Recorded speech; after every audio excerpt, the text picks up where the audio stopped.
Baik, selamat bergabung teman-teman mahasiswa. Apa kabar? Mudah-mudahan sehat-sehat semua.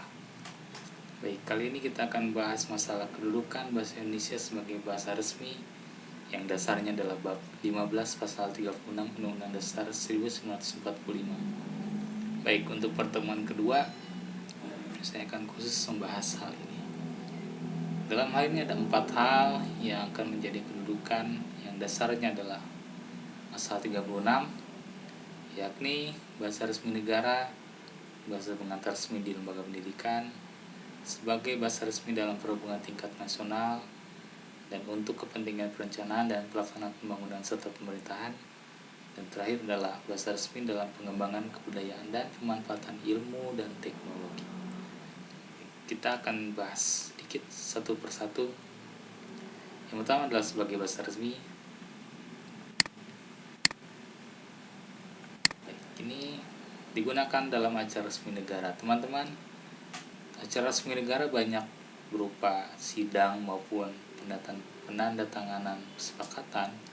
Maka dalam hal ini dinamakan sebagai bahasa resmi negara. Acara sidang pun itu adalah sebuah acara resmi negara jika pelaksanaan di luar negara. Sidang-sidang yang kalian pernah ikuti mungkin sidang tilang mungkin, atau sidang penentuan bulan puasa dan lebaran seperti itu. Jadi teman-teman, berbagai macam hal yang dilaksanakan oleh negara itu adalah acara sebagai negara, dan kemudian menggunakan bahasa Indonesia sebagai bahasa pengantar seperti itu. Kemudian sebagai bahasa pengantar resmi di lembaga-lembaga pendidikan, teman-teman, jika mengajar, saya pun menggunakan bahasa Indonesia walaupun agak bercampur. Itu namanya bahasa konsultatif sebenarnya, tapi tidak masalah. Itu adalah sebuah bahasa pengantar pendidikan, dan itu adalah resmi yang dikeluarkan oleh pemerintah sebagai bahasa pengantar pendidikan bahasa Indonesia. Kemudian kalau kalian membuat sebuah surat penting atau perjanjian menggunakan bahasa atau teks, maka bahasa Indonesia dalam hal ini digunakan sebagai pengantarnya untuk perencanaan dan pelaksanaan pembangunan serta pemerintahan, seperti kesepakatan MOU atau kesepakatan antar daerah lainnya dalam suatu pemerintah atau regional seperti itu. Kemudian bahasa resmi dalam pengembangan kebudayaan dan pemanfaatan ilmu dan teknologi. Kalau kalian menulis jurnal ilmiah, opini, bahkan sebuah tajuk rencana, pasti menggunakan bahasa Indonesia, dan dalam hal ini diatur penggunaannya dan disebarkan di negara Indonesia. Itu adalah sebuah kedudukan sebagai bahasa negara. Baik, kemudian untuk selanjutnya adalah sebagai bahasa nasional, artinya berlaku di dalam dan boleh jadi di luar negeri, teman-teman. Jadi ada 4 hal juga yang dasarnya adalah seperti kalian ketahui, yakni Sumpah Pemuda pada tanggal 28 Oktober 1928, yakni lambang jati diri, lambang kebanggaan bangsa, alat nomor 1, dan kemudian alat penghubung antar budaya dan antar daerah. Nah teman-teman, ini adalah lambang jati diri. Kalau kalian misalkan keluar negeri, kemudian bertemu dengan seorang yang punya satu bahasa, otomatis dia akan terpanggil. Dalam hal ini kesamaan bahasanya itu adalah hal yang paling sederhana dan paling murah sebenarnya, itu melalui bahasa. Dan sebagai pembeda bahasa dengan negara lainnya, ya, kita punya bahasa Indonesia yang digunakan di satu negara Indonesia seperti itu. Kemudian lambang kebanggaan bangsa, saya belum tahu apakah Jepang juga punya, atau dalam hal ini negara Inggris itu juga punya bahasa daerah. Sampai sekarang saya belum tahu, tapi yang jelas mungkin perbedaan dialek atau aksen yang di dua negara itu, Jepang dan Inggris terutama, atau Amerika, itu ada. Tapi kalau untuk bahasa daerah sendiri, saya belum menemukan teman-teman di dua negara itu. Dan kita patut bangga karena kalau kalian menggunakan bahasa Indonesia dari Sabang sampai Merauke, itu semuanya boleh jadi mengerti. Walaupun ada beberapa yang belum, tapi keseluruhan rakyat di Nusantara itu mengerti arti bahasa Indonesia, atau dalam hal ini penggunaan bahasa Indonesia itu. Kemudian yang ketiga, alat nomor satu berbagai masyarakat. Teman-teman pasti tahu tokoh pemersatu bangsa. Kita juga punya alat pemersatu bangsa, teman-teman.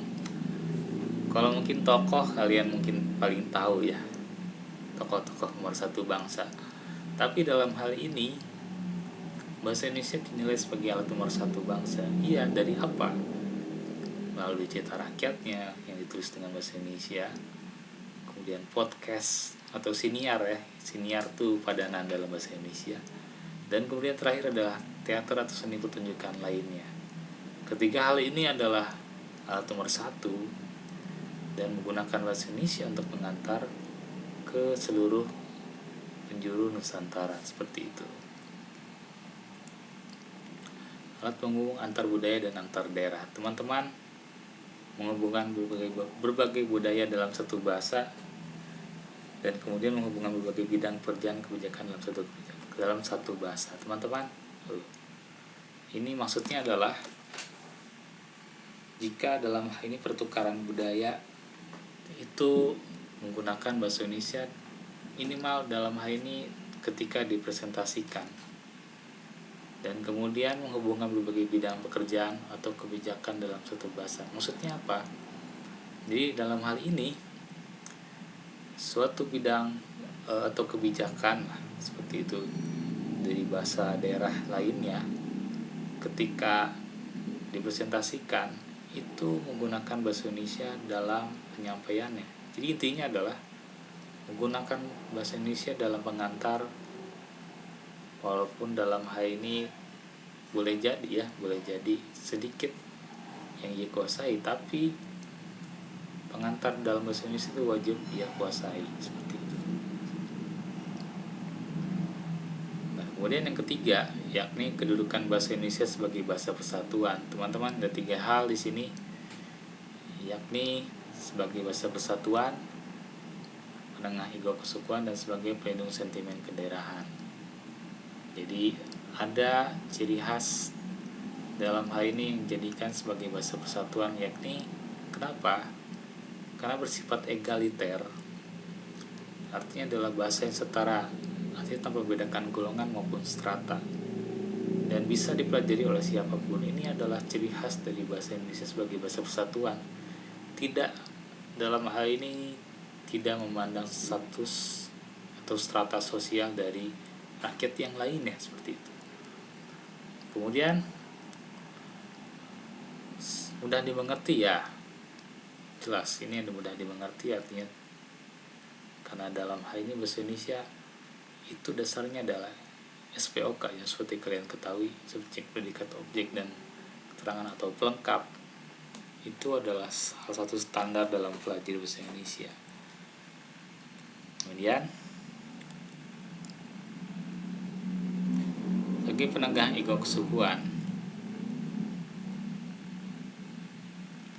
Nah, ini maksudnya adalah mudah dimengerti. Jadi maksud dalam mudah dimengerti dalam hal ini adalah satu makna digunakan dalam berbagai situasi, seperti itu.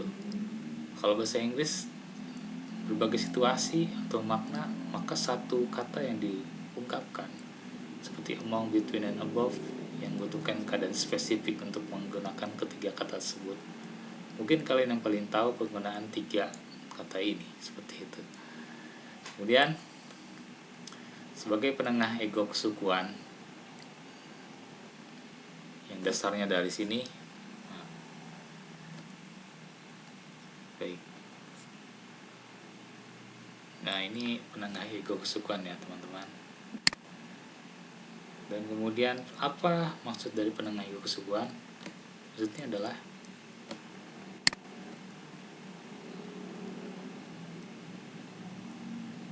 solutif.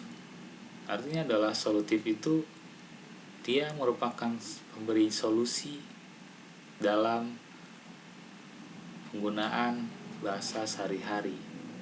Seperti kita lihat. Nah, nanti memberikan alternatif bagi setiap daerahnya untuk mengatur penggunaan bahasa daerah di wilayahnya masing-masing. Namun, pembuatan kebijakan tetap menggunakan bahasa Indonesia. Contohnya adalah kalian lihat, bayangkan seperti ini menggunakan bahasa daerah, maka boleh jadi kita yang di luar daerah itu akan kebingungan teman-teman.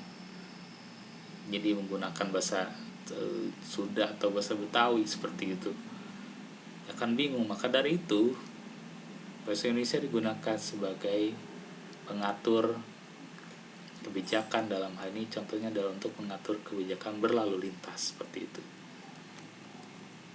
Kemudian sebagai pelindung sentimen kedaerahan, teman-teman, di sini ada berbagai banyak bahasa daerah, tetapi sentimen-sentimen dalam hal ini itu juga banyak terhadap daerah lainnya. Maka dari itu tidak boleh ada sentimen. Tapi sentimen dalam hal ini adalah dia melindungi kepentingan daerahnya sendiri dengan cara yang positif. Bahasa Indonesia punya hal itu. Artinya adalah bahasa Indonesia mengatur seluruh bahasa daerah, dari hal penggunaannya, kemudian dari hal penyebarannya seperti itu. Bukan membatasi, tetapi lebih kepada mengatur kebijakan dalam bahasa daerah itu. Contoh, pemerintah malah mengeluarkan sebuah seruan untuk menggunakan bahasa daerah di lingkungan keluarga dan sekolah malah, dan semua dikeluarkan oleh badan bahasa itu sendiri sebagai upaya untuk melestarikan bahasa daerah. Jadi politik bahasa dalam hal ini adalah menggunakan kebijakan-kebijakan yang pro terhadap bahasa-bahasa daerah yang ada di Nusantara seperti itu, teman-teman. Baik, ada pertanyaan sampai sini? Silakan jika ada pertanyaan ajukan lewat WhatsApp group atau lewat voice note langsung juga boleh. Kemudian silakan jawab pertanyaan di setelah atau di salin dia ini. Ada 2 pertanyaan dan kemudian jawab dan isi dengan melampirkan nama dan foto diri Anda seperti itu. Oke, silakan. Terima kasih.